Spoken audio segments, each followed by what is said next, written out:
من الحاجات اللي حسيت ان هي اثرت جامد على انتاجيتي هي اني سبت الورقه والقلم، وبقيت بعتمد بشكل اكبر على الديجيتال نوتس زي كيب وغيره من الديجيتال ابس. من وانا في ثانويه عامه وانا مقتنع بفكره الورقه والقلم دي عشان اذاكر او عشان اقفش اي خواطر او اسجل اي افكار تيجي على بالي. وكتير من الكرييتورز اللي كنت بتابعهم كانوا بيعززوا عندي الفكره دي زي ابو زيد وعلي محمد علي وغيرهم كتير. فاكر كمان وانا في الجيش كان معايا الميني نوت دي وكان بيجي معاها قلم، وبالرغم ان انا ما كنتش بفضى كتير في جيشي الا اني كنت برضه بلاقي وقت فاضي في الفواصل اللي ما بين الطوابير او وانا واقف خدمه. كان بيجيلي افكار كتير في الوقت ده وكنت بقدر ان انا اسجلها في وقتها قبل ما انساها. تخطيط بقى لحياتي، افكار جديده، حاجات او اهداف عايز اعملها، كل ده كنت بقدر اسجله او اعمله زي كابشرنج كده من خلال الورقه والقلم. هتقولي طيب ما كيب وغيره من الابس التانية بيعملوا كده وبرضه ممكن تلاقيه في جيبك في اي وقت. هقول لك ما انا كنت فاكر زي كده في الاول،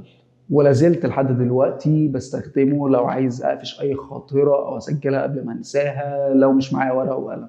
بس انا شايف ان الموبايل ده هو تاني اكبر عدو للبني ادم بعد ابليس، وده لانك بدل ما كنت قاعد في اوضه هاديه فاضيه ومقفوله عليك انت وافكارك اكنك كنت واخد بعضك ونزلت الشارع. نوتيفيكيشنز للصبح، مش عارف مين بعت لك مسج، ميلز عايز يترد عليها، ومش عارف مين طلع لايف. متخيل ان انت وسط كل ده ممكن تنتج او تطلع بفكره؟